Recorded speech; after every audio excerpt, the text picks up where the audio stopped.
किसने सोचा था कि रशिया की यूक्रेन के खिलाफ ये लड़ाई 44 दिन तक खींचेगी और अभी भी ये खत्म होती दिखाई नहीं दे रही है। 44 दिन हो चुके हैं, लेकिन आज की तस्वीरें युद्ध के पहले दिन की तस्वीरों से ज्यादा भयावह हैं, भयानक हैं।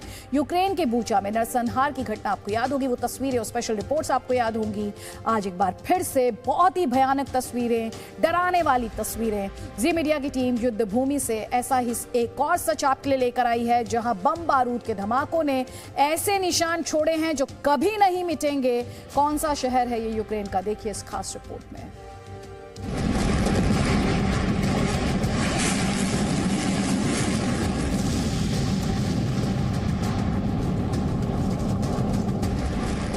ऑनिक्स मिसाइलें हैं। रूस इन्हीं मिसाइलों से यूक्रेन के शहरों में तबाही की नई नई तस्वीरें तैयार कर रहा है।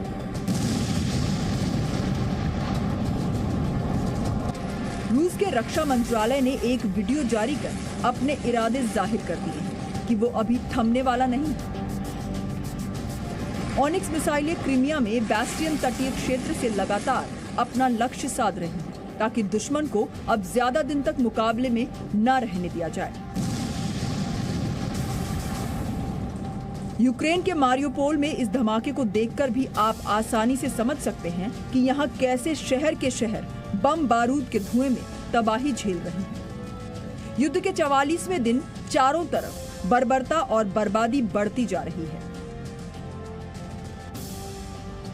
मारियोपोल और खार्किव जहां खंडरों में बदलते जा रहे हैं, वहीं बूचा की बर्बरता के बाद यूक्रेन के बोरोडियांका में हालात बूचा से भी ज्यादा भयावह हैं। यूक्रेन के राष्ट्रपति वोलोदिमीर ज़ेलेंस्की ने इसे बूचा के नरसंहार से भी ज्यादा दर्दनाक बताया।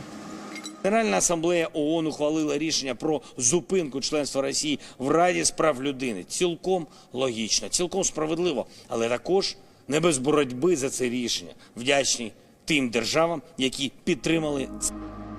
यूक्रेन के राष्ट्रपति ज़ेलेंस्की ने तो ये चेतावनी भी दी है कि बस ये तो सिर्फ शुरुआत है, यानी रूस पर नरसंहार का आरोप लगाते हुए आगे भी ऐसी भयानक तस्वीरें सामने आने का अंदेशा है।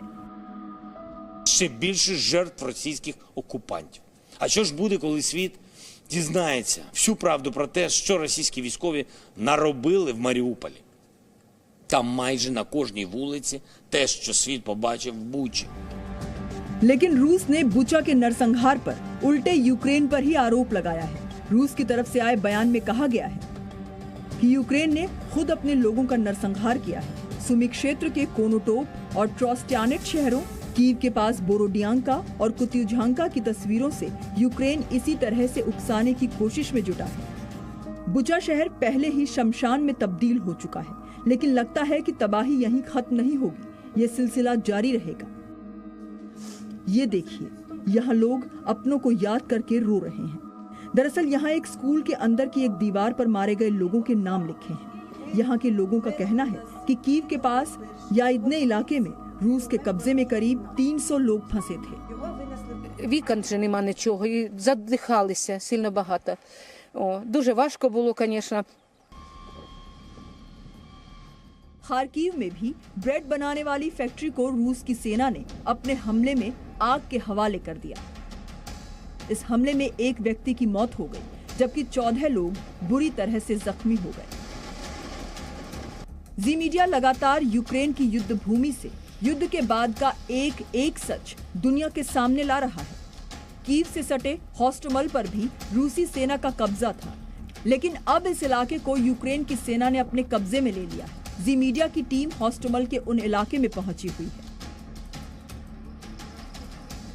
बर्बादी की जो तस्वीरें देखने को मिल रही हैं वो बेहद दर्दनाक है। जरा कैमरा पैन करके आपको हम दिखाने की कोशिश करेंगे। ये एक हंसता खेलता रिहायशी इलाका था, आम लोग यहाँ रहते थे इन अपार्टमेंट्स में। देखिए अभी भी उनका सामान जो है वो ज्यों का त्यों पड़ा हुआ है, लेकिन मिसाइल अटैक के बाद किस तरह से ये पूरी इमारत क्षतिग्रस्त हुई है।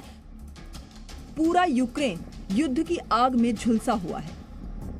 इस वक्त होस्टोमेल के एक ब्रिज पर हमारी मौजूदगी है और जरा इस ब्रिज की हालत आप देखिए, बेहद महत्वपूर्ण ये ब्रिज है। कीव से इरपिन, बूचा, होस्टोमेल का जो इलाका है उसको ये जोड़ता है और किस तरह से इसको नष्ट कर दिया गया है। इस युद्ध का अंत कब होगा, किसी को नहीं पता, लेकिन दुनिया अब इस युद्ध का अंत चाहती है। Bureau report, ji media. Presenting B News app, available on Google Play and App Store. Download it now.